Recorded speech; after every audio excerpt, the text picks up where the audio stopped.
Shinedown. Dance Kid Dance Tour. Live in Des Moines. Wells Fargo Arena, Friday, April 25th. With special guests, Beartooth and Morgan Wade. Get tickets now at HighVTix.com. Shinedown, live in concert. For more, visit shinedown.com. Come on, boys, come on here. Come on, Johnny, boy. Watch out.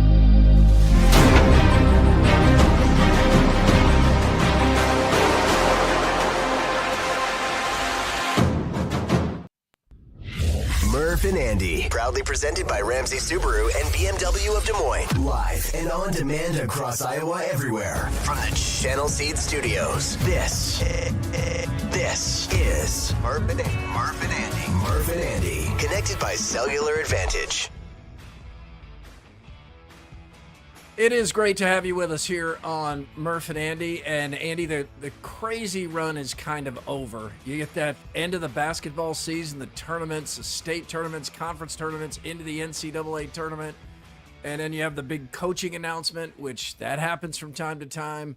And now we're kind of through all that because we have no teams in the Sweet 16 from the state of Iowa. Yeah, we're done a little prematurely or earlier than we'd like to be done, but it is funny. How many of these cycles have you and I been through together? It seems like Groundhog Day, part of our DNA. I mean, we're just kind of used to this cycle, the way that this goes, the way it feels. It kind of fits in with the greening of the grass outside, and it just kind of feels like all of this should happen because between, one of our four schools, there's usually something like this going on. We typically have a number of teams in the tournament, and then they're typically out of the tournament sometime around now.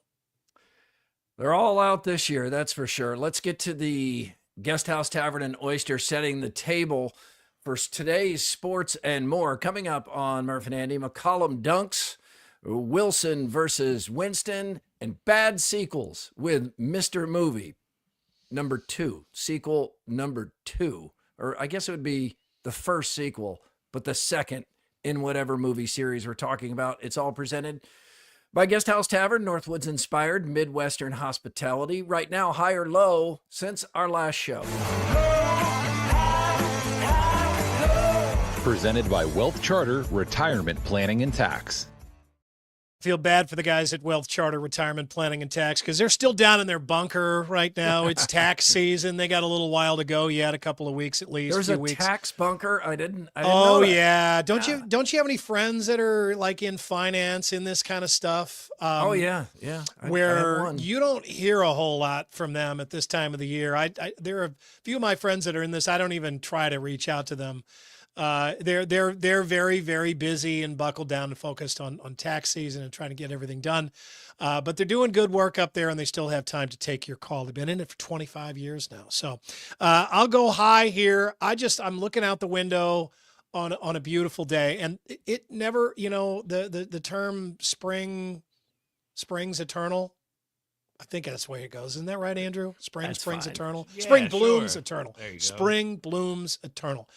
That works on me every year. I mean, things start greening up. We get a little warmer temperatures. I'm driving to work. I look out on Waveland Golf Course, see a bunch of people out there playing hooky in shorts and play golf. Yeah. Everybody's jumping ahead. I can see the flowers starting to come up, the irises and the lilies and stuff. And I don't know, it makes me feel good. So I was out walking around today and just kind of taking that all in, and it gave me a good charge. We have 80 degrees coming up, according to Ed Wilson, for Friday's Iowa Cubs home opener. Now, it's going to be windy. Could be a lot of home runs, depending on which way the wind's blowing. I should have asked him that, but that's 80 degrees? I mean, we've been out there for some opening days that were like 40 degrees. South degrees. Wind, so I think that would mean the balls are blowing out to left field, the way that the stadium is situated. I think that's right. So that that's could wind be out of the south. out of with an 80-degree day, it's going to be out of the south. So I think you may see some balls like go way up over that baseball glove there on the left field roof. Glove, that's awesome. The Cub Club could just get pelted. Looking forward to that. I'm going to go high. I also could frame this as a low, I suppose, but I'm going to call it a high because I didn't even think about it until last night when Mark Freund came over and said, hey, last chance for the three of us to get a photo together in the office. The last time we'll be together. And all three of us looked at each other like, what? But John is off Wednesdays and Thursdays. And then I'm off from the TV station on Friday. So this was the last time the three of us were together as Mark goes into his next job. He's staying in Des Moines, but he's getting out of the local TV business. He's excited, but he's also he's a little sad. He's got some bittersweet feelings, as you can imagine. And Andy, he did a great job during his 6 or 7 years. How long's it been since? Yeah, Michael about that. Admire left. Yeah, it's quite a long run. Came from KCAU in Sioux City, where he'd been, I think, around 5 years. And then he came over here and just an outstanding reporter, could jump in and anchor at any time and do as well as I do or as John does. And also could jump in and co-host Sound Off and always bring an interesting perspective with his commentaries and his comments. And we're really going to miss Mark, but we're glad he's staying in Des Moines, so we'll still be able to hang out. We'll still see him, be able to check in on him, and I don't know, maybe give him some therapy when he starts missing local television. Honestly, I think this is the best team that you've ever had in the sports department. I think you were on one of the teams, a couple of the teams, several of the teams. Yeah, and I still consider myself to be a part of the team. But I think when the big three here, I think this was the most. When it came down to the nuts and bolts of sports coverage, knowing what you guys were talking about, staying on top of the daily, news cycle, but at the same time also finding really good, interesting feature stories. Both of these guys are superior shooters. Yes, they are. And so good. You could take John or Mark and just drop them into an absolute, gaggle at Kinnick Stadium or Hilton Coliseum or the NCAA tournament on the road or a bowl game. State wrestling. Oh, God. State wrestling.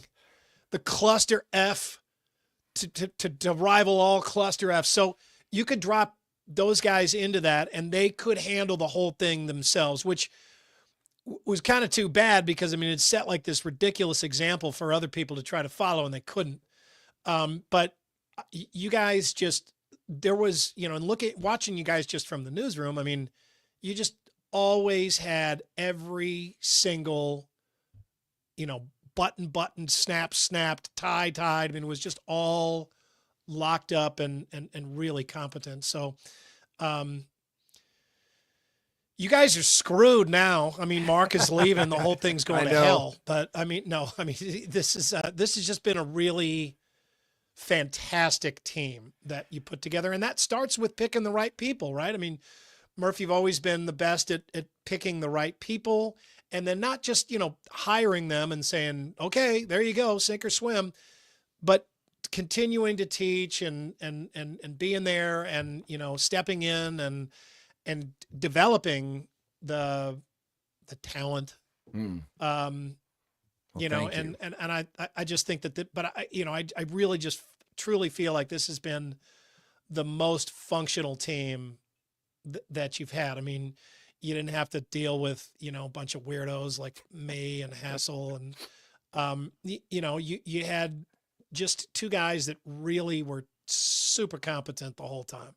You and Hassel, when it was Hassel, you and me, that was the creative peak, I think, especially for Sound Off.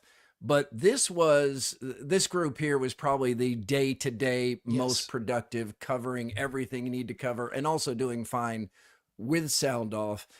But like you would have those moments with Hassel or with you sometimes it'd be, oh God, really? Softball? or yeah.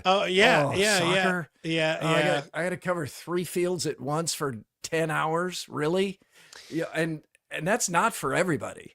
And yeah, we're gonna take a step down here with Mark gone. No doubt about it. We can't quickly replace him. And the media world has changed so quickly.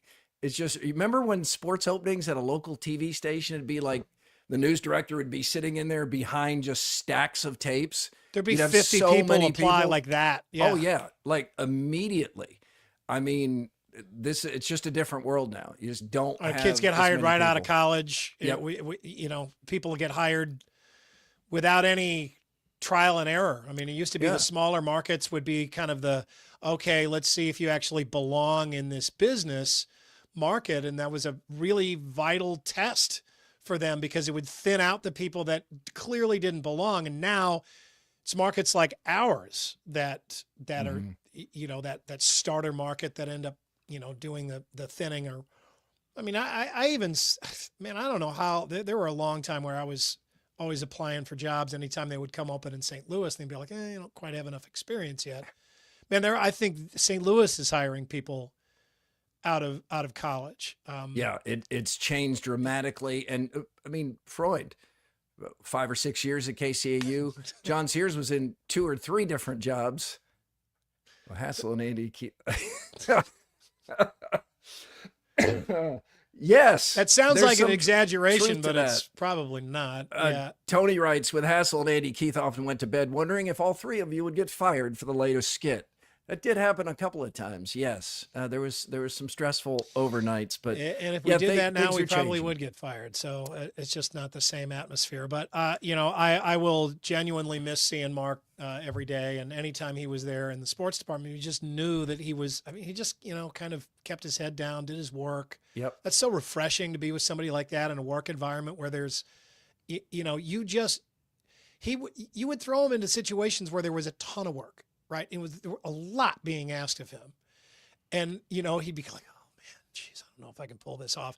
Everybody around him every single time was like, he will pull it off. Yeah, he'll be fine. He always does. Yeah, he's harder on himself than anyone else is. But we'll find somebody and we'll move forward and we'll do the best we can. But we will miss Mark. And I wouldn't be surprised if he comes back at some point. He knows the door is open. Yeah.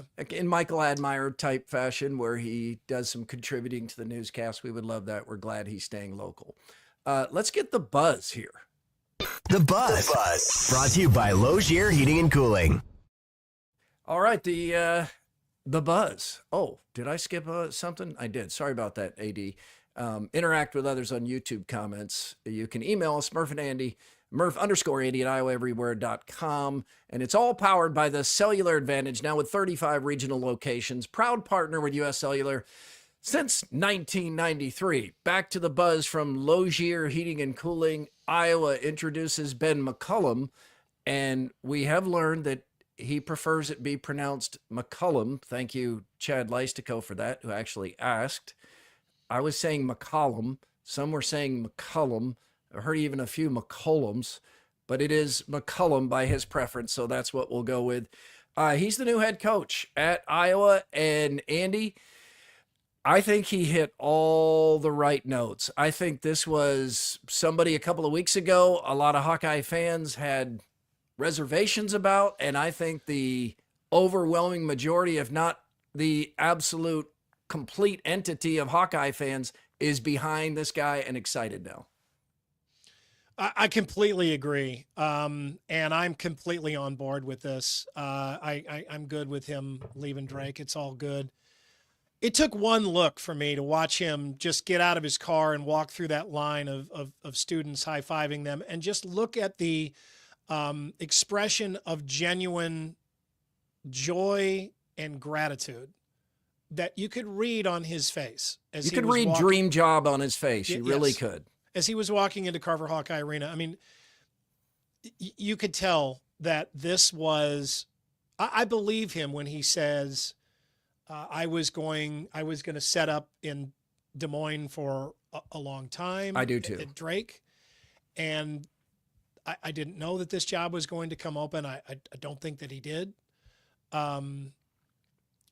and it just so happened that his dream job came open, or the job with the team that he grew up loving, and we can only imagine what that would be like for any of us. And this picture, I absolutely love this. I interviewed him a couple of weeks ago, and just a little reconnaissance for the rest of us. I was like trying to pick his brain, like, okay, who did you grow up looking up to? Who were you watching?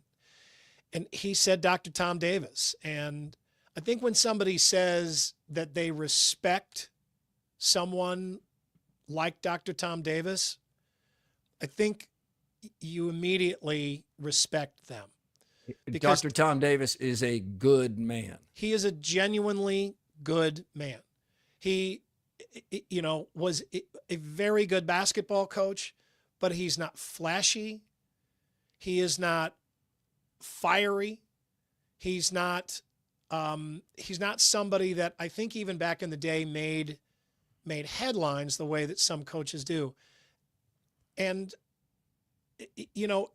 if you're someone who is astute enough to still look deeply into somebody like that and respect them, that tells me that you pay attention to the right stuff.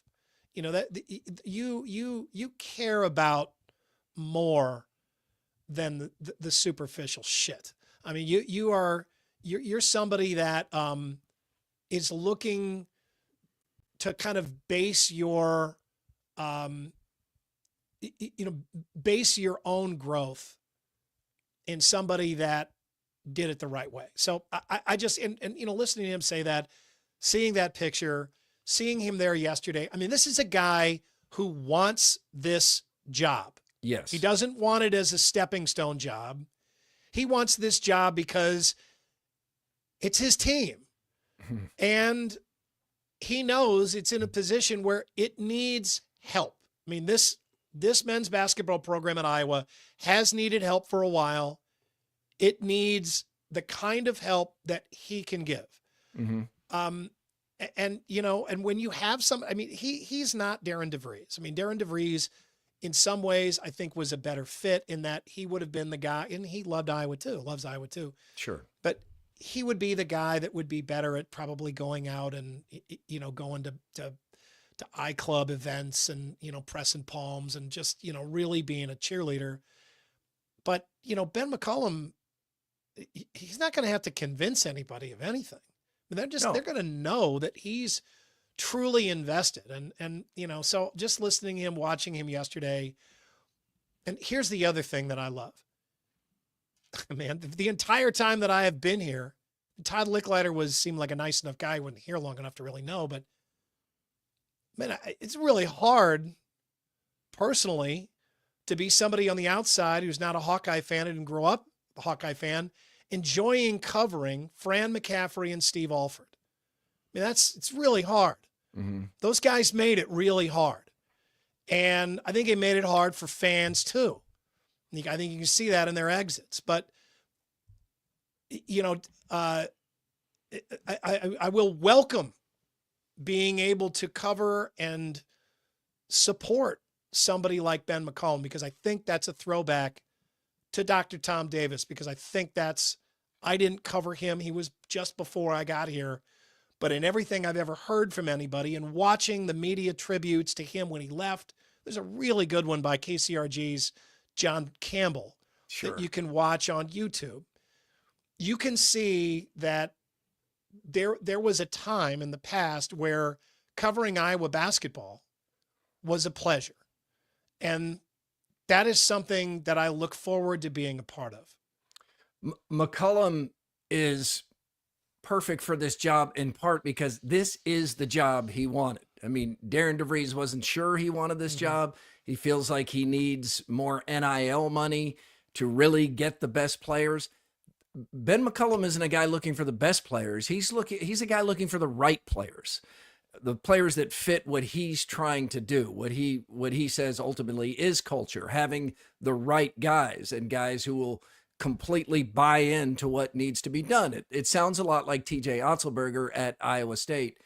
And I found him to be more passionate and charismatic in the press conference than I was expecting. I mean, and I think part of that is just his realization that he is there where his mom was in law school and where he was walking around campus collecting pop cans and then growing up in Storm Lake. And he was one after another. He was talking about these players like you, Andy, talking about the St. Louis Cardinals of your childhood, just one after another with all this reverence. And then he hit that special button sincerely that just immediately brings the whole fan base together. And that's, he wants everyone to play the way Chris Street plays. Like that is, he's the ultimate You bring Hawkeye. up Chris He's Street, the example.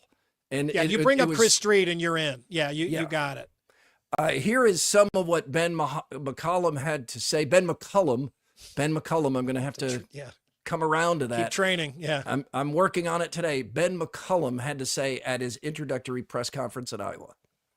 I was born here. I lived here for 4, 5, 6 years of my life and have cheered for the Hawkeyes for a long time. And now I get to be a part of their success, and I couldn't be more excited. My family's excited, and we want to bring this back to the championship culture that we think we can build. I grew up in the Tom Davis days when they used to press, get up and down. You saw Chris Street on the ball flying around. They'd get steals, and I can rattle off half their team's names, and go into Hawkeye camps. You know, I always dreamed of playing for the Hawkeyes, and I just wasn't good enough, so I didn't get to play for them. But now I get to coach them and hopefully bring success here. How are our teams going to look? Have you ever seen Chris Street play? Like just with the intensity, the energy, the effort, the enthusiasm, the joy, the servant mentality, the toughness, everything that Iowa stands for is what our team is going to look like. From an X's and O's standpoint, you know, obviously I think we'll be good there too. But most importantly, when you watch our team and we go on the road in the Big Ten or we go on the road to other games, I want you to be proud of how our kids act, how they compete, how they love each other, how they serve each other.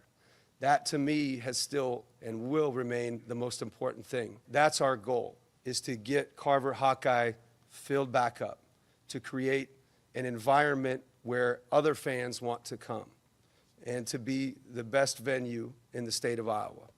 And we're going to fight for that. We're going to compete for that. We've done that at other schools, and hopefully we can do that here. One thing we can start with, I don't see a ton of the players, is see if we can get Price, Cooper, Josh, see if we can get them some support as well. Maybe just like text them or tweet them or anything like that and get them excited about coming back to University of Iowa and making this thing grow. That would be good support to start. Again, I'm blessed, man. I appreciate everything. I appreciate the people that taken a risk on me. I'm thankful for that every single day. I'll make sure to not take this for granted. I'm going to fight for Iowa, and we're going to get this thing going again. Boy, hit it all right there. Just, you can see the sincerity, the self-deprecation about I always dreamed of playing for the Hawkeyes, but I wasn't good enough. So now I'm here to coach them, working in Fight for Iowa, right out of the Iowa Hawkeye slogan and fight song. AD, you're a Hawkeye fan. What did you think? I loved it. I absolutely loved it. I mean, he's one of us. Like that's been the overwhelming sentiment I've seen in the fan base, especially from guys my age, early 40s, who grew up in the Tom Davis era, watching guys like Chris Street and Jess Settles. And McCollum names those guys. We all grew up, hoping one day we would get the opportunity that he has. What are you guys laughing at? We're distracted by your white shirt and gold tie. I don't think I've ever seen you in a tie. Maybe your wedding. It's rare. I've seen him in a tie. It was on his wedding day, but it's a big day.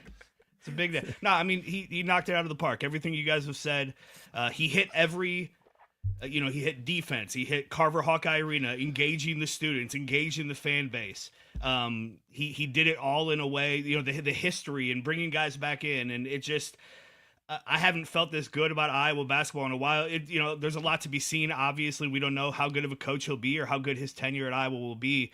But the refreshing nature of this, like as Andy said, a guy that you don't feel bad at all rooting for, you really want to get behind. like I said at the start, I mean, he's one of us. It feels like Iowa got their guy, and now it's full blast. And I think Charlie asks what happens if McCollum's first season as the Hawks coach is terrible. And you know what? It might be. Yeah. Right. This is a really big step, and this is a rebuilding process. And I don't think he's going to just immediately have 4 starters who can play at this level that already know each other, like a full unit that he can move in. He's already got Bennett Sturts, may get more.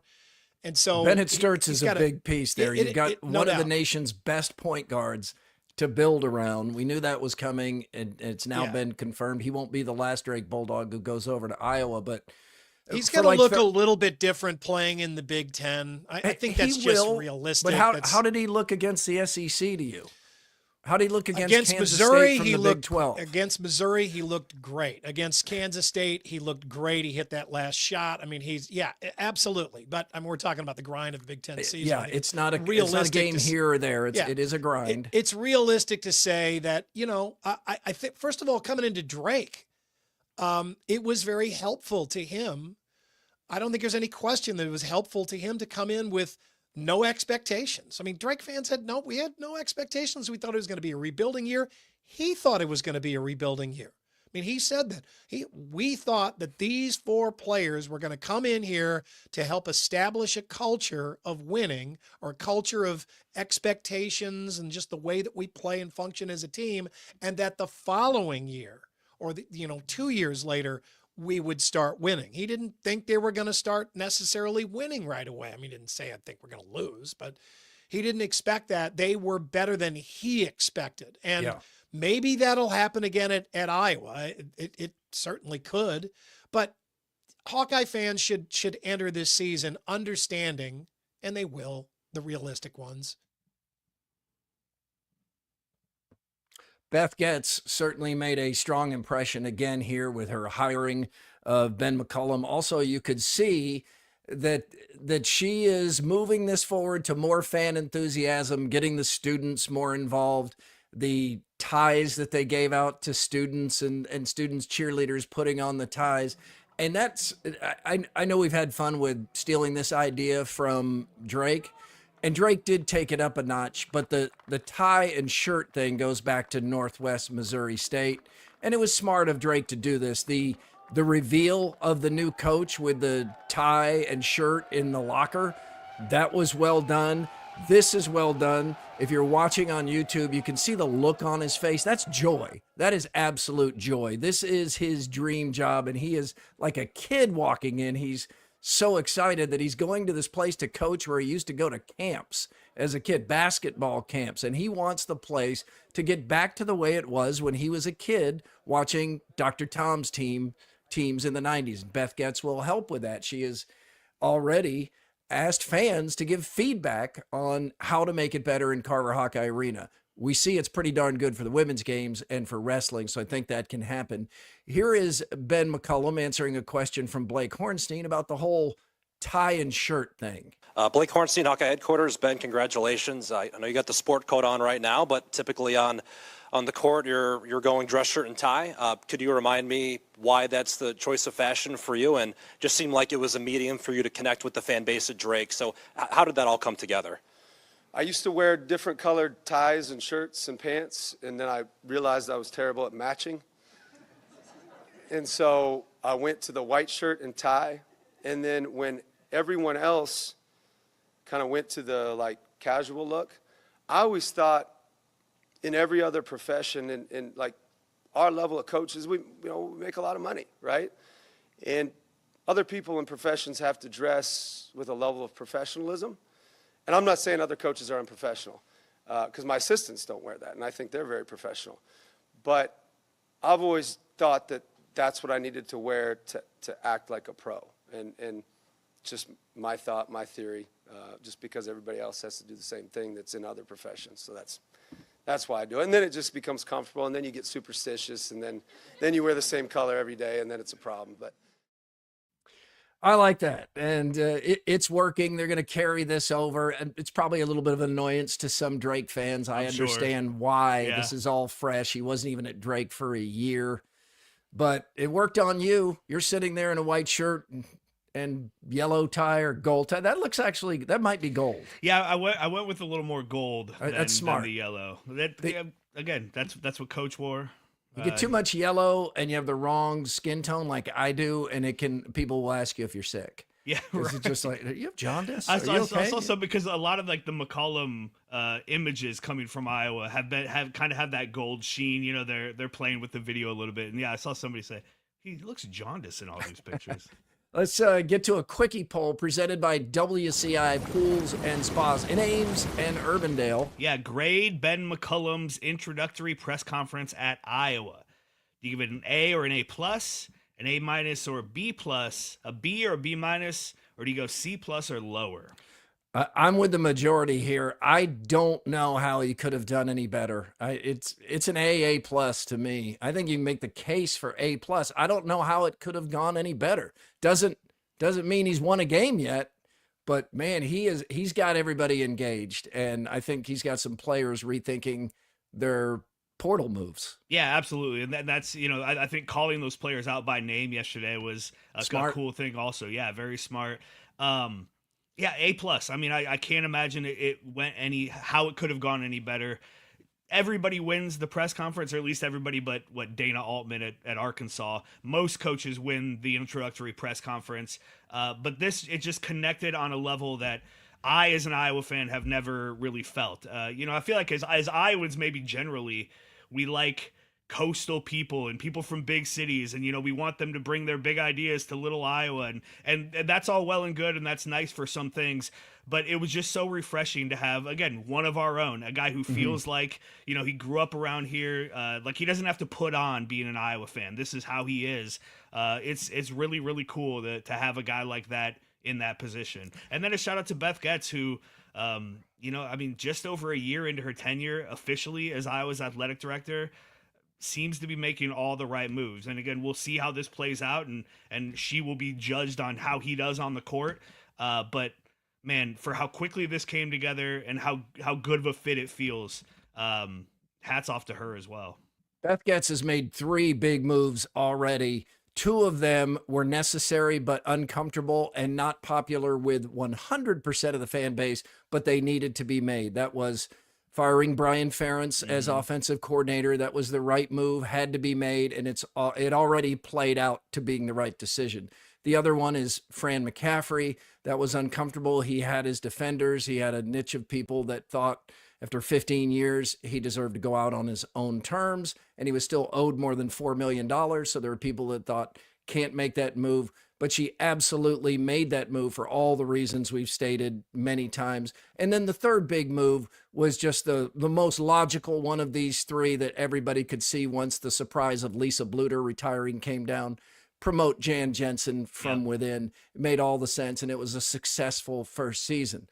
But I would say there were a lot of people backing Fran McCaffrey, who is going to land on his feet, not only because he gets more than $4 million to not coach Iowa, but he's going to get a job at his alma mater, Penn, where he played and where he was an assistant coach at one time.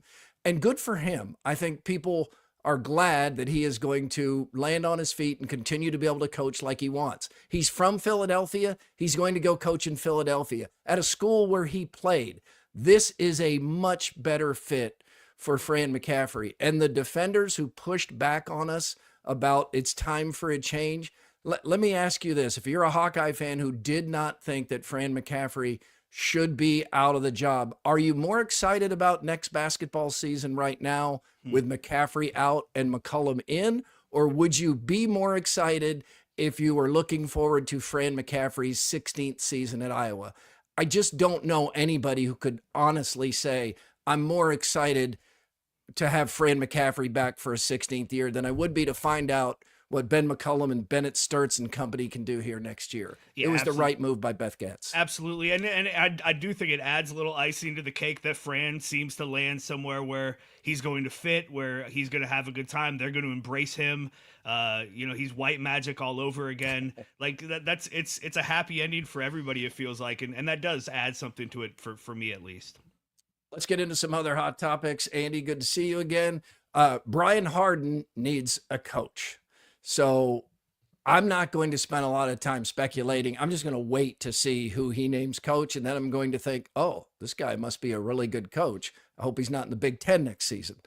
Hardin was refreshingly transparent about his frustration on signing McCollum to a 5-year deal and getting him for 11 months. I tell our coaches all the time, I'd rather be around somebody great for 2 or 3 years than somebody mediocre for 5 or 6 years. And that just comes with the territory.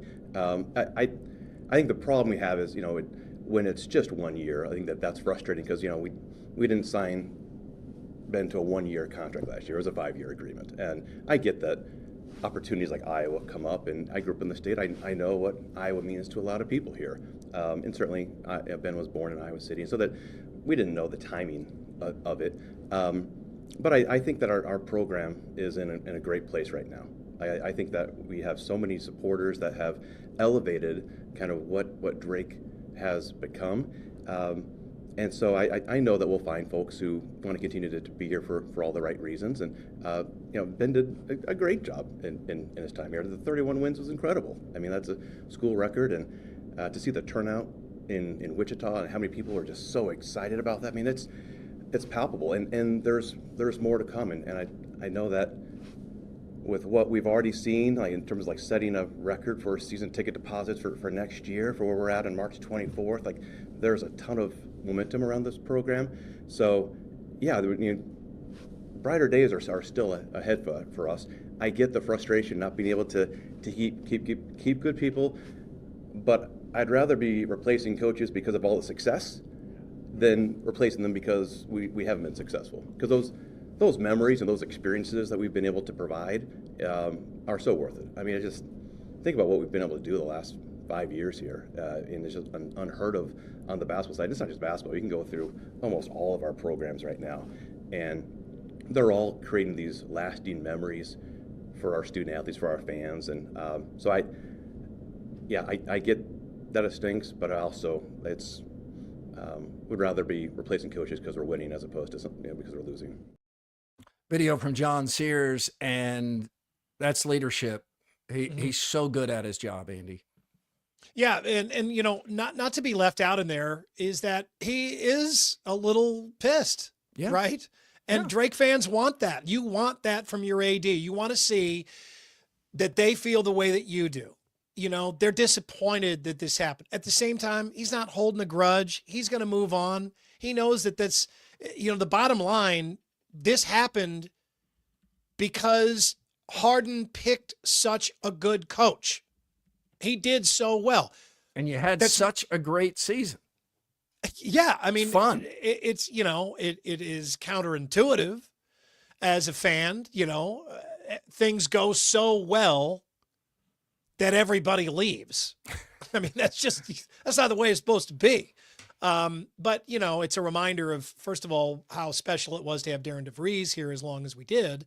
But then also, bottom line, another bottom line, there are a lot of bottom lines here. Another bottom line is it has been proven time and again across the country through multiple coaches in multiple scenarios that Drake is a school that a good coach can go to and win. Yeah. And for the longest time, you could not say that. As a matter of fact, the Drake job was kind of poison for a long time. Top job in the Valley now, don't you think? I mean, I absolutely, I think you can argue it's the top job. Nobody's had more success. Past 3 coaches are in the Big Ten now.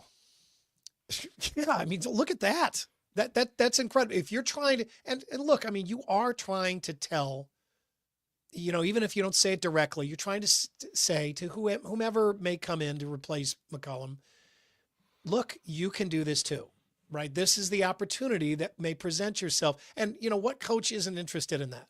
Mm-hmm. First of all, you know you can win here. The facilities have gotten better. The fan base has gotten deeper. It's more passionate than ever. It's the best that it's been. But at the same time, you could come here and win and have yourself a couple of pretty damn good options. You could stay here in a good situation, or you could move on to another job. And for the longest time, Drake could not say that. And, you know, the one that really turned that around or started turning it around, it was a big ship to turn around, so it was slow, was Dr. Tom, which kind of brings us back there. I mean, he took this job under different circumstances, but he did start to turn it around. And then Keno, of course, took it to the moon.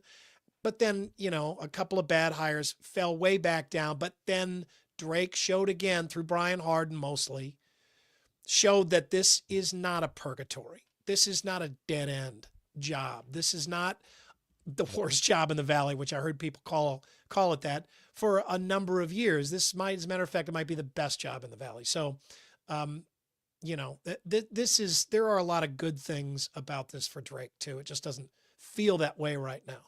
One more thing that went Iowa's way is Drake not getting to the Sweet 16, because we now have this absolutely stupid transfer portal rule where the transfer portal opens when the Sweet 16 hasn't even been played yet. I mean, it's so dumb. So not only are players jumping in the portal, but coaches who are trying to win the national championship have to worry about losing their bench players and whispers to their star players in their ear for more money. It's so dumb. But Ben McCollum, to his credit, showed that he was not going to talk to anybody about the next job while his team was still playing. So this made it easier to get in there, and it makes it more likely that he can get some of the Hawkeyes who are in the portal to come back out of it and go back to Iowa. We'll see about that. On this day 2 years ago, do you remember this? Caitlin Clark against Louisville had 41 points, 12 assists, 10 rebounds, 3 steals. That is the first triple-double in NCAA tournament history, men or women. No, I did not remember that, and that's because somehow the first triple-double ever is lost in her forest of achievements. It's just incredible. It is. I mean, I do remember that game. It was great, and we talked about it, and you know, it was amazing to see. But you know, it was just kind of like she was on a rocket ship, and that was like a midpoint. We've talked about this many times, but if anything, Caitlin Clark leading Iowa to back-to-back national championship games is underrated. Let me know when you see that happen again from the state of Iowa or at the University of Iowa. That's a good incredible topic sometime. And, you know, maybe it's too soon to have this conversation, but I mean, we should talk about like what her most memorable game was. Yeah. When I hear somebody that played for UConn go, well, you know, national championship, you played with 5 McDonald's All-Americans in the starting lineup. Yeah. Caitlin Clark got that team with help from her teammates and her coach, but got that team to 2 national championship games with wins over Louisville and LSU and South Carolina and UConn mixed into those 2 years. It's really impressive. I was really sorry to see, as anybody who loves basketball was, to see Juju Watkins go down with that torn ACL. We were about to see a huge women's basketball tournament ratings crater anyway. Now it's going to be even more. She's probably the biggest star left in women's basketball at the college level. She and Paige Beckers, and she's out for the season. USC is in the Sweet 16, but what was already going to be an arrow down for numbers and ratings, it's going to take an even bigger hit because they lose a big star, and that's too bad. Yeah, we really kind of feel, I think more than anything, I feel like I now realize all that we had with Caitlin Clark the last 2 years in the tournament, where the men's teams were out and we still were plugged into basketball, and we're feeling that void now. Yeah, because we usually do stop right before the Sweet 16 level or at the Sweet 16 level before the Elite Eight. Past 2 years had a team in the national championship game. Scott DeYoung calls it a career at Centennial. He led Ankeny High Schools, 2 of them, to 7 state championships.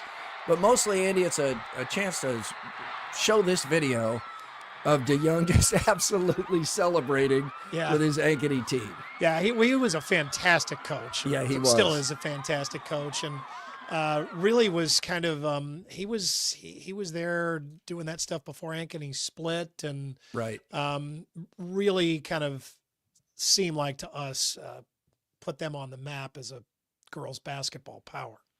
The Giants have signed Russell Wilson and Jameis Winston at quarterback, and still could draft Shedeur Sanders. Winston and Russell seem like they couldn't be more different. And now you could have Sanders in there too, depending on how the draft goes. Gotta get Hard Knocks back into that Giants camp. So you're telling me that there's a quarterback problem in New York? Yeah. They're just grasping at straws. Oh, man. How would you describe Russell Wilson? He just, I don't know. Corny. He gets described Horny? as corny. Corny, not horny. Okay. Yeah. Maybe he's horny. I don't know. I don't He's know well married enough to to say. Yeah. I hope he is. Hope he's enjoying himself and having a great life at home. How would you describe Jameis Winston? Strange. Entertaining. Yeah. Yeah, just doesn't read the room real well. Remember when he ate the W or whatever that he did it was just really odd. Stealing stuff out of the grocery store and The crab legs. The crab leg. That was a long time ago. He's the most recognizable person, and he goes in and steals like the most probably commonly thefted food item. If he painted himself orange, he wouldn't have been more noticeable. I think he also yelled something from a cafeteria table that was a catchphrase at the time. Not good at reading the room. That's a good conversation for the off season. Can't read the room. Yeah, the can't read the room Can't moments. read the room. People who are notoriously bad at reading the room. Confluence is the official beer of Murph and Andy. Confluence, where good things come together, and our signature show beer, Downtown Throwdown. Oh man, I'm getting thirsty available. for my Friday Confluence. I got to still wait 2 more days. Dang it. Wait till we get out there on the road in spring and summer. You'll be really happy. Right now, though, let's get some more. But wait, there's more from Either Or Eatery and Patio. Just talking with the management over at Either Or today, and now they're gearing up for their big patio season. Patio season doesn't really end over there. They can kind of just make it work anytime. But it is going to be a great patio season and really a good patio week, especially Friday at Either Or with one of the great patios. You may need to tether yourself down, but it will be 80. Oh, yeah. Just make sure your beer glass is full the whole time and it won't blow off the table. Started off the day with a statewide tornado drill. Did you guys hear that? Yeah, really. I didn't know it was coming, and I'm used to the weird Saturday, Saturday at noon. Did you piss yourself? You pissed yourself, didn't you? I heard it, and I'm looking around out of my office over at AKC, and there's not a cloud in the sky. I was so confused. I always kind of get a thrill out of hearing that siren. Really? When I was a kid and you'd have to, get under your desk and stuff and do the drill, that was fun. That was fun, probably just because it distracted you from, math lesson or something like that. Yeah. But I remember a few years ago, though, I guess it just finally sunk in, as I'm sure the meteorologists were saying it long before then. But when they started saying, hey, the tornado drill is for people outside, not inside. Remember hearing them start hammering that point? No. And you're like, how many people are outside all the time? You're like, this isn't, medieval Europe or something. I mean, what? It's just for the people we're outside. Inside more than ever. Inside? Yeah, we're inside more than ever. I mean, and you can hear the alarm inside, but it's like, no, it's for the people that are outside, so to tell them to get inside. There's always somebody that makes sense. Always somebody that calls WHO 13 that thinks Ed's responsible for turning the sirens loose. Yeah. Could you tell Ed to turn that damn siren off? Tornado. There's no. I looked all over. There's no tornado. There's no Turn tornado. that off, Ed. The city of Des Moines has dropped Beggars Night. Oh. Announced on Monday at City Council. They took a vote. They did a survey. Did a survey. As I believe most of the suburbs did. I know they did it here in West Des Moines. This photo you're showing, is that Sipker on the left? Yes. Yeah. In the astronaut suit? Was he wearing an X-Wing fighter suit or something? He was on the Capitol steps with Kenzie and Kate and the Overthinking crew. He's in an astronaut suit. Don't people wear those so they can pee in their pants? I do. There's like a funnel. Oh, it just takes care of it for you. What the hell was that? Oh, yeah, Beggars Night. So, there's no more Beggars Night's dead. Sorry, Done. Andrew. They took a survey, and I think a lot of these municipalities thought that people would pick moving trick-or-treating to the Saturday before Halloween. So it's always on a Saturday, and you don't have to worry about school the next day or landing on a bad day. A lot of people did vote for that, but the majority voted in favor of just putting it on Halloween, which does make the most sense to have Halloween on Halloween. It is Halloween. A rare bottle of Pappy Van Winkle. Oh, no. Just set a new auction record for American whiskey. So this is a one-of-a-kind old Rip Van Winkle bourbon. Ooh. It is a 2007 from the Van Winkle selection. It's a Matt Van Winkle not a whole selection? lot. Yeah, right. Doesn't really set it apart. It's a Rip Van Winkle from Pappy Van Winkle out of the Van Winkle selection. This is one-of-a-kind bottle, one of one, that was created by blending together barrels, which contained 15 to 20-year-old whiskey. Before the auction, Sotheby's put the estimated value at between $30,000 and $50,000. However, there were multiple people there that wanted this, and a bidding war ensued. Got all the way up to $125,000. Wow, this is like Jenny with the wine wagon. Just got competitive and had to win. But what do you do with this now? Well, I know what Sipker would do. He would mix it with Diet Cokes. Yeah. If it was yours, he would help himself. Andrew, could you drink this? Would you drink it? I couldn't drink it. It would sit down. Special occasion. I mean, I think you have to, right? Like, if you're going to spend that much money, it's not going to last forever. You can't show it off, though, if you drink it. You're probably not going to sell it for more than you bought it for. You have to at least try it, don't you? If you buy a $125,000 bottle of whiskey, you have to at least absolutely. Take a shot. Well, just who's worthy of being in on that toast? I mean, like, really, you got to have a. It's like Elaine with the sponges. Yeah, are you sponge worthy?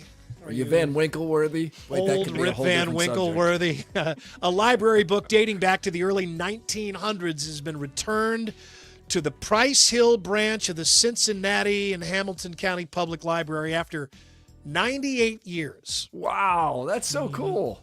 That had a pretty big find behind it, I guess. Yeah, the copy of Wild West by Bertrand Sinclair was due back on November 23rd, 1926, but was just recently returned. It apparently was misplaced by the borrower. Ended up in an attic and then a garage and then some boxes, and they found it and made a good story out of it. A poll of 2,000 U.S. adults finds 70% would like to see products they loved as a kid brought back, and they'd be willing to pay more for them. Oh, okay. Among the products they'd like to see return, classic Atari, Sega, and Nintendo consoles, and all of those have returned. Yeah. Right? You can get all of those. I was immediately thinking of food, like space sticks and stuff like that. Yeah, there's a bunch of that on the list here, too. Okay. Crystal Pepsi. That stuff sucked.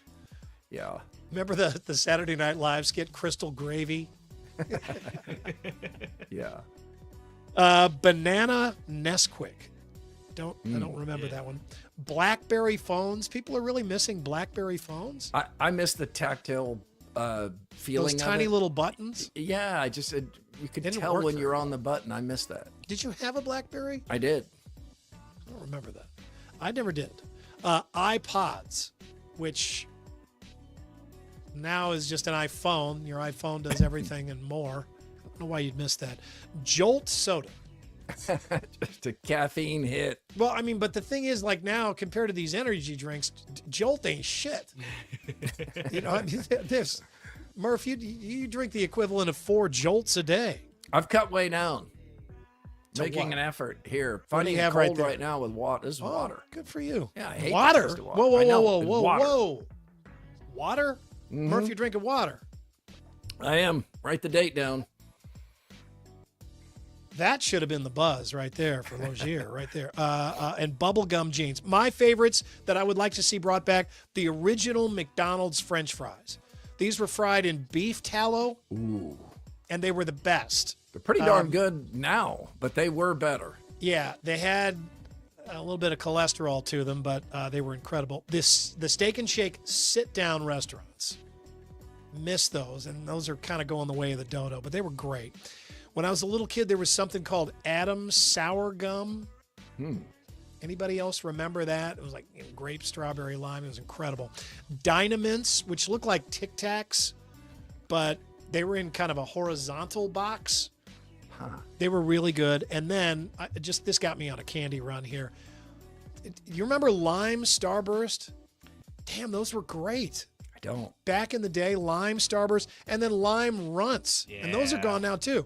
Everybody started switching out the lime for green apple. Yeah, gross. Who the hell wants apple candy? I mean, where did that demand come from? Skittles. It was, that was terrible. Lime's better than green apple. Totally. For candy. It's not even close. Jeez. All right, let's finish up with a quick Wednesday rendition of Who's the Asshole. You asshole.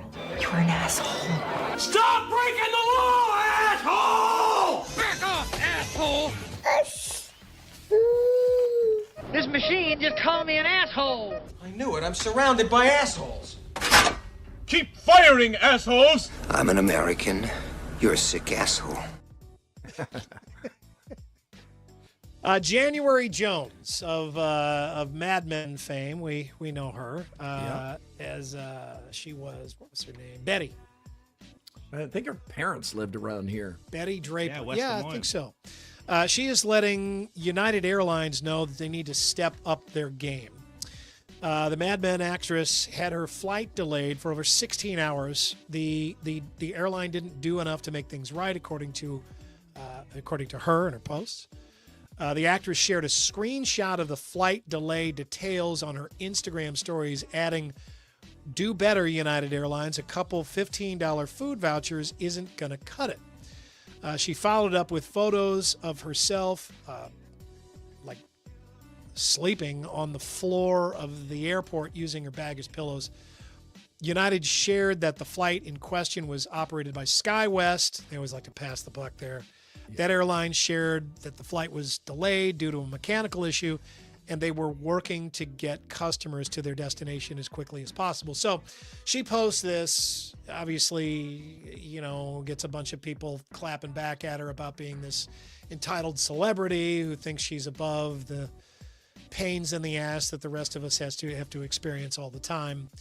But, I mean, at the same time, we can certainly relate to her frustration because this is terrible. But who's the asshole? All the time. It does. It happens too much. Is it January Jones for sharing this and going public with it, or is it the United Airlines and SkyWest for having a 16-hour flight delay and not giving more than a $15 food voucher? I think it's more the airline, but I think she's going to end up wishing she hadn't posted this. Celebrities, they're just like us. But anybody who's experienced this knows how frustrating it is. And I realize it's low-hanging fruit to pick on the Hollywood actress who has to sleep on the terminal ground like many of us have done with bags as pillows and all that. But she is a human being, and this does suck when it happens. And two $15 food vouchers in an airport is like a drink and a protein bar. Yeah, it's nothing. Andrew, what do you think? Yeah, I mean, if she was calling attention to this in hopes of changing airline policy or something like that, I could see it. I have a hard time empathizing with rich people who are going through issues that money can get them out of. She didn't have to sleep on the in the airport. She could have taken a limo to the nearest hotel, gotten a 5-star room, and taken a nap. So it's like, does she really need to post this? Is it going to change anything? Is it going to help anybody? We all know airlines suck. Now we know. Yeah, but I mean, isn't she doing more to make the case, though? I mean, she didn't use her celebrity to do something that anybody else couldn't do. Anybody could have posted on this, and she didn't go to one of those. Yeah. She didn't, buck up and get another flight. In that way, it feels a little performative. It's like she doesn't have access to the first class United Lounge. But I don't know. But like in my experience, though, you even if you have the means to go to a hotel, you don't dare go because you're afraid you're going to miss a flight that might become available at some time, and you just want to stay there at the gate just in case. Yeah, they don't tell you, okay, this is going to to be delayed for 16 hours. No, they keep moving it like an hour at a time. They're just like, we've delayed it until 8:10, and then you wait until then. Now it's been delayed until 9:26, and then you know how it goes. You stay there the whole time, and then it ends up becoming 16 hours, and you're pissed. It feels like posting it on social media was more of a feel sorry for me than a hey, let's do something about the terrible way airlines. When you go to social media, it's hard. Other people saying Hoops God says it's her. She's the asshole. It's not close. Others probably posted it too. Says Herky the cat. JT hers got the most attention, I'm sure. Yeah, it did. And, I think airlines do need to be reminded from time to time of what a giant pain this is when it happens and try to do all they can to keep it from happening. That's your more, everybody. Grimaldi's fan photos, Murph_Andy at iowaeverywhere.com. Grimaldi's coal-fired brick oven pizza. You can stop by the West Des Moines or District at Prairie Trail Ankeny locations. AD, who do we have here? Yeah, we got Becky Reich from Corning and Cheryl Fiskus from Iowa Falls. They're high school friends. They follow the Cyclones as much as they can, and they did so last week to Milwaukee, where they got a picture with the Fonz and sent it to us. Hey. All right, we'll looks like it might be actual height, Murph. It could be, yeah. Yeah, because it's up on a little bit of a platform. I put him at about 5'5". Ladies and gentlemen, without further delay, it is Mike Woody, Mr. Movie. It's time to go to the movies with Mr. Movie, Mike Woody. Presented by P&P Small Engines. P&P Small Engines. Before we jump in, before Jeff, I just want you guys to know that I have pulled out of the portal. So you're not in. Are you in on Ben McCollum? Oh yeah, all in on that one. All right, we got a bad signal from Mr. Movie there today. We'll have to hope this holds together. He looks underwater, doesn't he? Andy, this reminds me of The Abyss. Remember that movie? It looks like he wiped Vaseline on the camera lens. He's got the Sybil Shepherd lens there. P&P Small Engines has been serving needs of Central Iowa homeowners and lawn care professionals since 1976, and we'll be mowing in a month.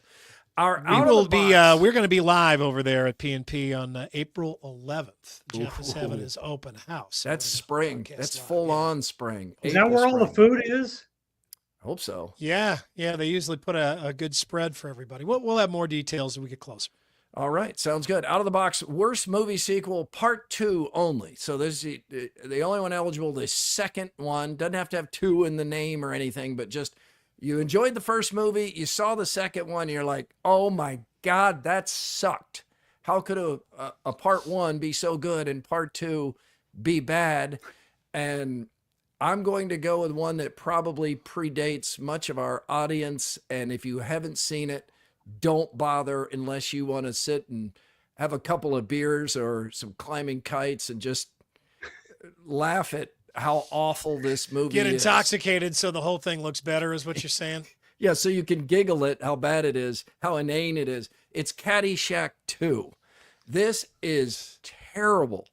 And they couldn't get some of the stars back, it seems to me, Andy. It was years later. I mean, Chevy Chase is still in it. But Jackie Mason in for Rodney Dangerfield is a terrible swap. And then Dan Aykroyd assumes the Carl Speckler role with a different name, but Aykroyd, who's often really funny, is not funny at all. No, he never should have taken that role. Cousin Eddie, but not Cousin Eddie. Randy Quaid, he's in this. It's horrible. Jonathan Silverman, it's so bad. And it kind of shows you how Caddyshack was probably just this accidental thing that came together despite so many mixed matched parts. But it did work, and it was a fun movie. This is terrible. Andy, what do you have? I just have one that is kind of out of that same vein, but just an absolute fundamental whiff, and we can kind of continue on with your theme here. But I'm going to go with Dumb and Dumberer, 2003. It's a great choice. It's a sequel. It's supposed to be a prequel to Dumb and Dumber. How Harry met Lloyd. Okay. Neither Jim Carrey nor Jeff Daniels are in this movie, and yet their characters are. So they had to get completely different actors to play them. And I'm telling you, to the movie studios, if you run into this early on in your casting, you got to scrap the movie. If you're making a sequel and you can't get the original stars who like made the whole movie, like who were like the whole damn movie was about them, and you can't get them, then you have to not make the movie. Okay. Just right there, stop, full reset, go make something else. I mean, there's two guys in that movie. They didn't get either one of them. The best part might be the name. Dumb and Dumberer. Yeah. I remember laughing when I heard the name. Yeah, Dumb it's and a funny Dumberer. name. But it was bad. Can Mike talk yet? I can talk. Okay, you can talk. Good. We're worried about you. We weren't sure. I'm just nodding, agreeing. Okay. Yeah, no, got it. Let's get to your choice for a bad sequel, number 2. There's a 2 and a 3 here, but if you remember the first time you saw the Tom Berenger movie Major League, loved it. Loved it. What a great movie. I remember going to the Sierra. My mom was in town, and it wasn't probably something that my mom would normally go see, but she absolutely loved it. And then they came back with Major League 2, much like Dumb and Dumber. They couldn't get, they got some of the stars back, and I love the director and the writer. Some of those are back. So I have no idea what went wrong with this, other than the rest of the cast was just horrible, and there was no star at all. Yeah, this was not good. It was so similar to the first movie, and that's usually the lazy sequel. Like Ghostbusters 2 is basically the same movie. Major League 2 is kind of the same movie, but we lose Hangover Wesley 2. Snipes. Yeah, Hangover 2 is the same movie. Sometimes they even do that with the third movie. But yeah, that's a good choice there. But I got a hot take for both. It's not my hot take, but Scott Sipker says Major League 2 is better than the original. We will put that on his tombstone. That would make it stand out. Sometimes tombstones just blend together. Yeah. What would it say? Like, hey, deserved to die. He thought Major League 2 was better than 1. Something like that. All right, AD, what do you have for a number 2? I will say I didn't hate Major League 2. I watched it probably 100 times as a kid. I've watched it a bunch too. Yeah. It's not as bad as Caddyshack 2. When you watch those movies as a kid, like sequels play That's better the to thing. kids. Yes, they do. 100%. Yeah, that's true. I watched this when I was a kid too, and I was super excited about it. I watched the first Jurassic Park like everybody and was just enamored with it, fell in love with it. I actually started reading Michael Crichton books because of it. And so when The Lost World was coming out, I was super excited, went and saw it in theaters. And even as a kid, I realized this movie wasn't nearly as good as the original and kind of sucked. It hasn't held up. It's in my head because over spring break, we watched Jurassic Park Dominion, which is the 6th and most recent in the series, and that's a terrible movie. They've really only made one great one, and then I think the the Jurassic World was okay, the one a few years ago that kind of rebooted the sequel, but the Lost World was no good. The dinosaurs, somehow the CGI looks worse than it did in the original. The story doesn't work. Jeff Goldblum isn't as good. They again didn't get most of the original cast back either. This movie really sucked. The magic was gone. Yeah. It feels like a cash grab. Mike, these often do feel like cash grabs. They are cash grabs. They are. For the cast and for the producers. But I could see, like, there's sometimes with a sequel, you can see there's still meat on the bone. You know, the ones that are based on a book and you've read the book and you're like, man, they left out a bunch of stuff in the movie. And there was a lot of stuff left out here. So this is a great book. And it seemed like there was an opportunity to make a good sequel out of that, where you could, you know, build on, you know, more of these, you know, dinosaurs that had kind of gotten out and are reproducing on their own. I mean, you could have done more with that, but they just dropped the ball. Todd makes a good Ran point. out of money too. Joker 2 was so universally hated that it just ended that series immediately. They made a musical, but kind of snuck it by some people. I don't think you hated it, Mr. Movie, but a lot of people I sure actually did. enjoyed it. Okay. Yeah, I thought it was really good. It just wasn't what people wanted. Mike's review of the first Joker was one of our all-time favorites here on Yeah. the Murph and Andy show. And Andrew, what did he say? He's like, I definitely don't recommend it. Yeah. Like I liked it, but I liked it. I can't recommend that anybody see it. Yeah. I think Because it's bad for society that it exists. It's bad so for society. dark. Holy cow. I liked it. I would never see it again, and I don't think anybody else should see it. Yeah, right. AD, do you want Mike to try to power down and come back up? Because we can't have a conversation with him. Yeah, like this. let's try. Let's have him log off and log back in. Yeah, Mike, if you would log on, log back off, because we're just catching about a third of what you're saying, because the signal is so bad there.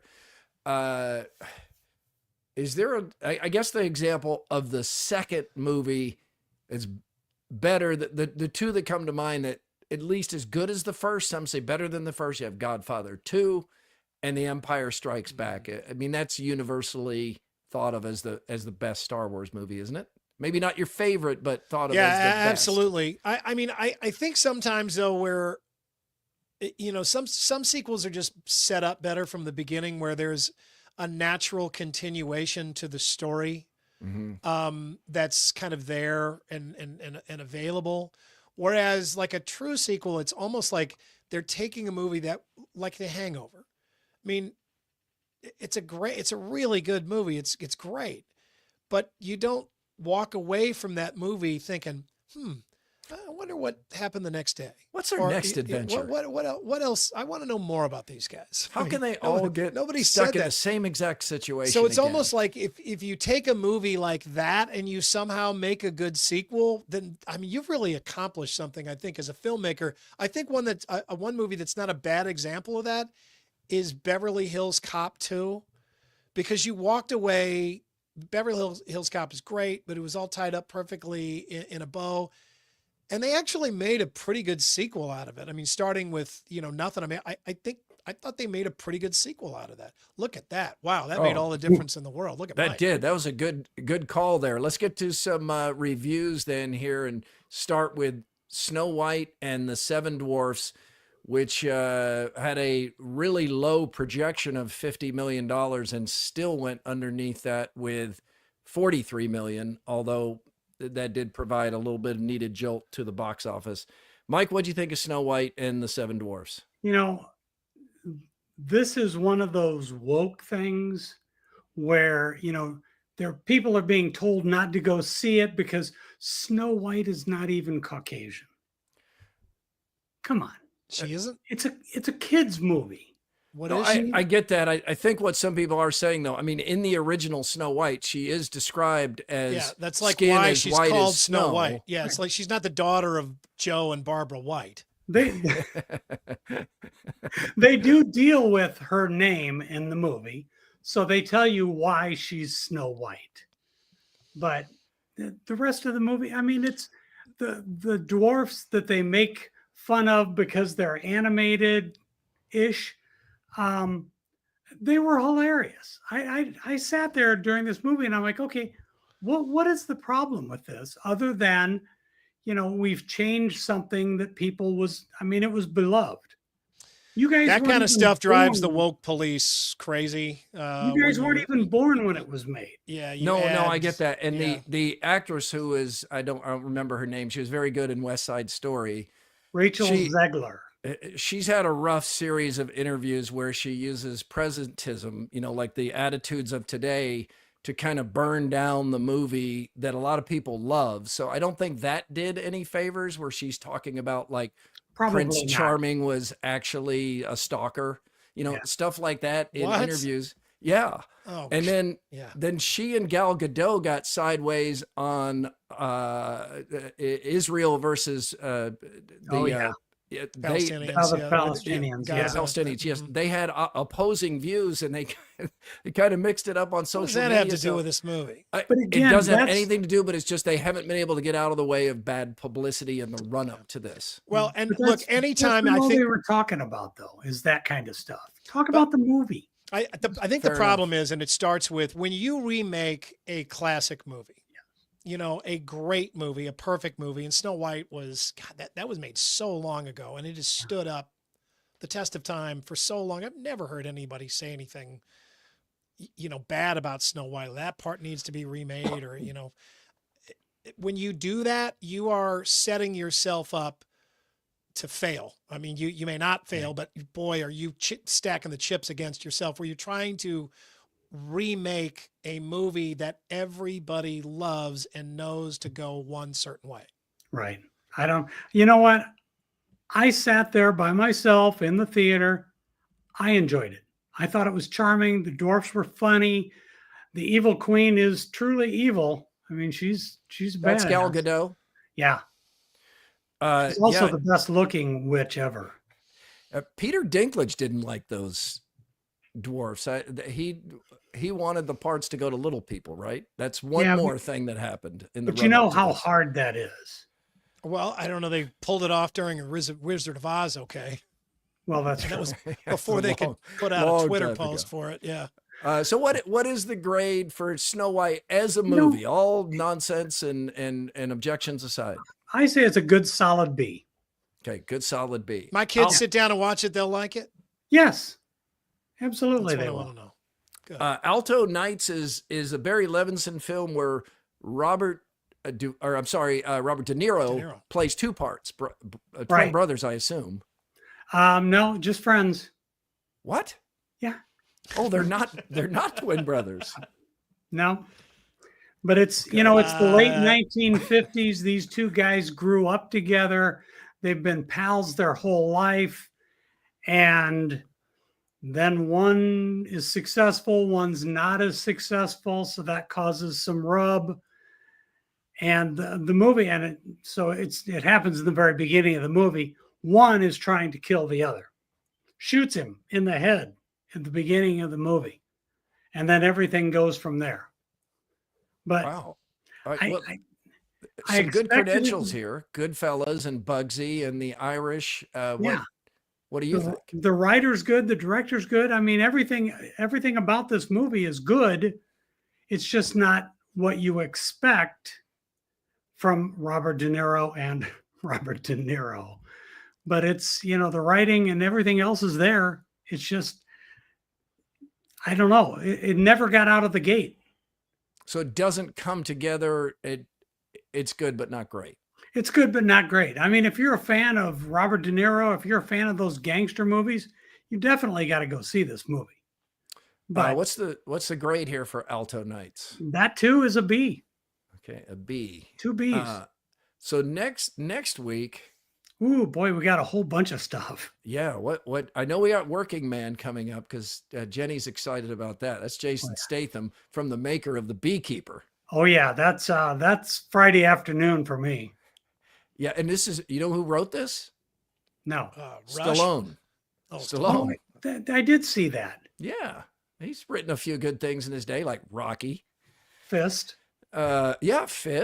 Fist, a little underrated maybe. All right, so we got this. What else do we have coming up? We've got now, have you seen any of these Chosen movies? I have not. I have. There's a whole series of movies. This is Chosen Last Supper Part 1. So that means We get part 2 coming up next. That's the part where dessert. They eat.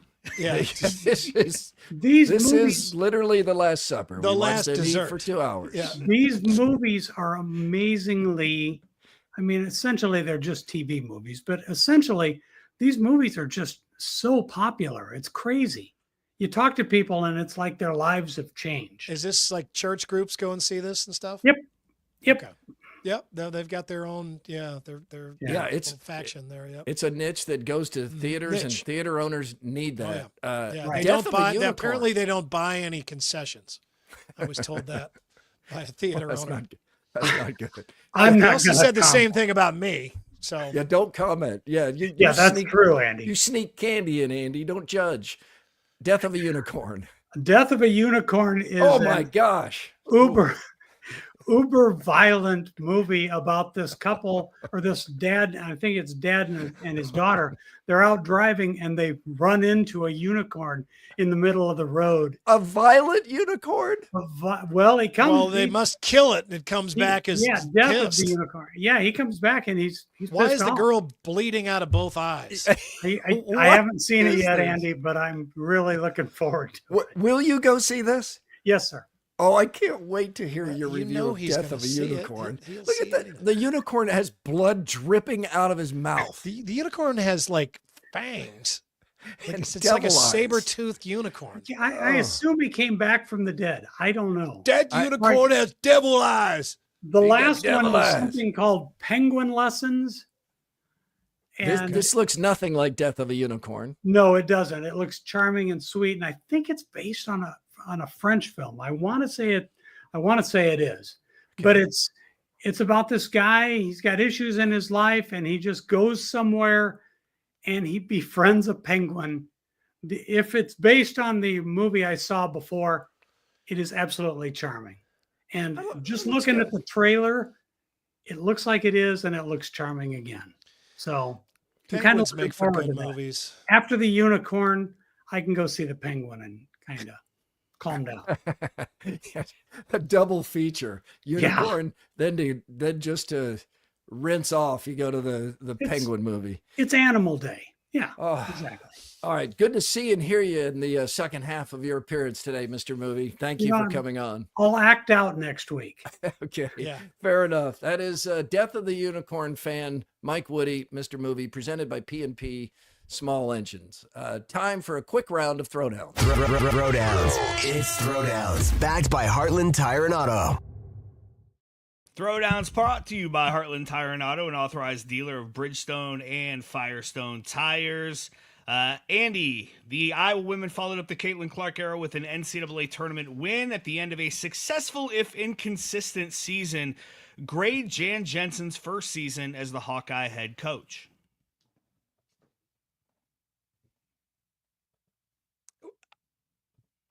I want to give it an A, but I think I'm going to have to give it a B. They had some swings in this season where it looked like their potential was greater than they lived up to. They did have a number of players off of those great teams of the past few years.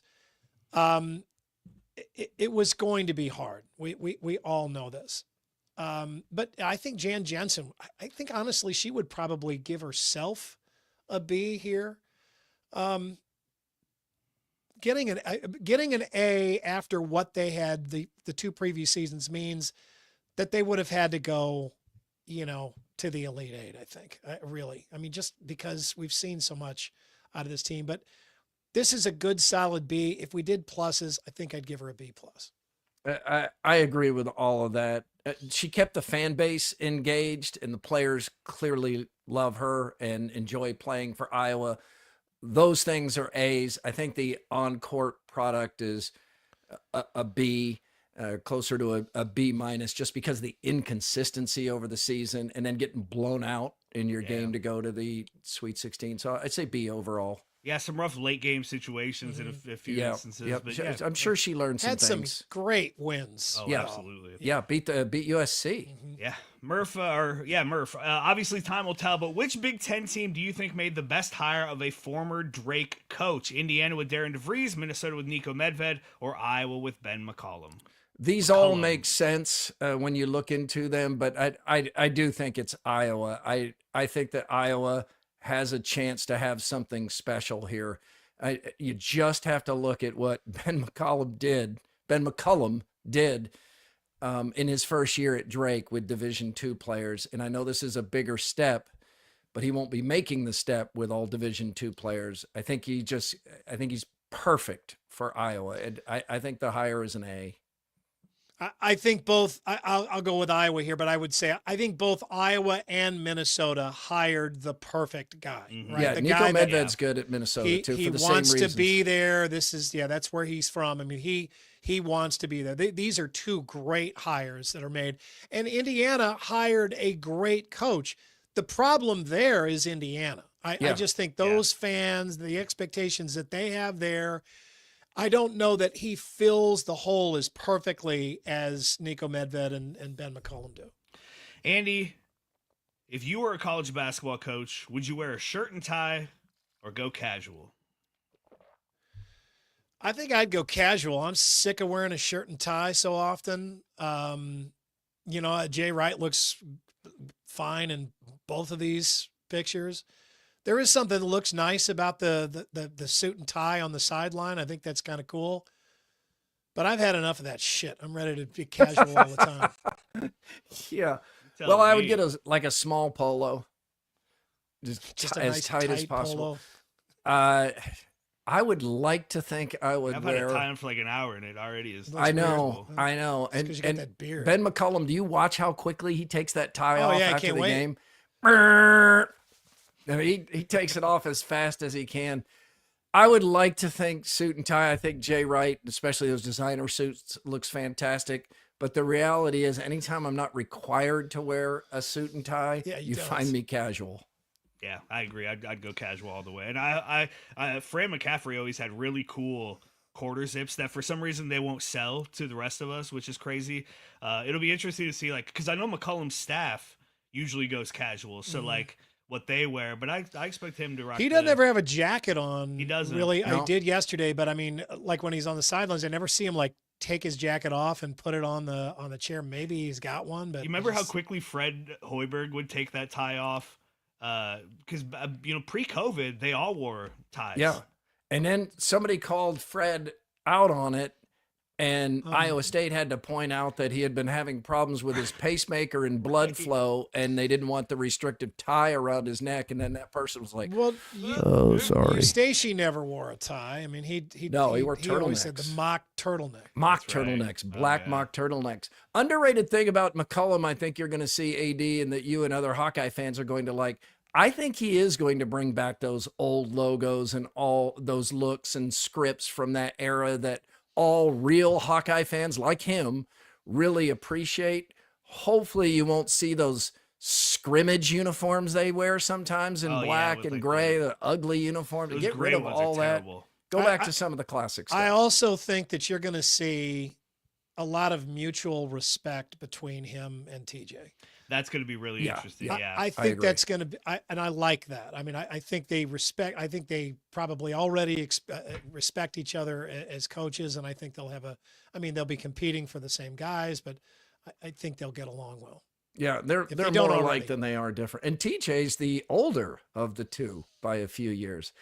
All right, let's get to the Andrew Downs audio drop of the day. It's the AD squared. Yeah, the Iowa men's basketball program got a big old shot of tea yesterday with that press conference from Ben McCollum. I'm going to get a big old shot of testosterone tomorrow when I go to Ankeny for my weekly shot of testosterone with Game Day Men's Health. You can do the same. Check them out. They'll let you know what you need, what you don't need. They'll help you through the whole process in a really professional and clinical way. But it's also casual, and you don't feel obligated to do anything you don't want to do. They're in Ankeny, West Des Moines, North Liberty. Check them out. It's been a while since we've gone to the Well of the Onion, guys, and this is an oldie but a goodie, and it really hits home this week as we've seen the NCAA tournament, and we've seen people talk about the expansion of the NCAA tournament. This is, again, a while back, but this is the Onion News Network. More madness. The NCAA has announced it's expanding the men's college basketball tournament to include 4,096 teams. Joe, is this a good move for the NCAA? Great move, Tim. I love this idea. There are just so many quality teams out there that lost a tough game, couldn't get over that 5-win hump, or haven't even played a game yet this season. And it's great that the league finally let them all in. Now, Division II and III schools will be let in for the first time ever. Is this going to bring down the level of play? Absolutely not. Arkansas Tech had a great year. So did Flagler. So did Emporia State. Let's turn up the heat and talk about Eckerd. Look out for Eckerd. They got a full roster, and they're having practices. So the league then will get to air next for a couple thousand games, and we're going to get college hoops all the way through June. June madness. I like Are you kidding me? It's great. I mean, but this is really for the fans. Sure. I mean, they get to watch up to 500 games a day on OSN2 and OSNU. Time for some predictions. The Central Kansas region's got 300 technical and vocational colleges. Who's your pick for the 637-678 matchup? Well, I have to tell you, I really like the Online University of Liverpool. Do you think they can take the region? Oh, no. I think that's going to go to the Xenon International School of Hair Design. Oh, the whole town of Topeka was crazy for Xenon International. Unfortunately, they lost their star player, Cody Beek, last year. He graduated and became a barber. But they still have a very talented core, and I wouldn't be a bit surprised to see them show up in the fantastic 512 or maybe even the tremendous 256. I don't remember that, and it's great. God, it's so inspired. I'm sorry more people didn't enjoy that. Thanks, AD, and thank you for being part of Murph and Andy here, live on Iowa Everywhere. Please like and subscribe. We'd appreciate it if you do. We're back Friday. Friday. We're back Friday, and we hope you are too.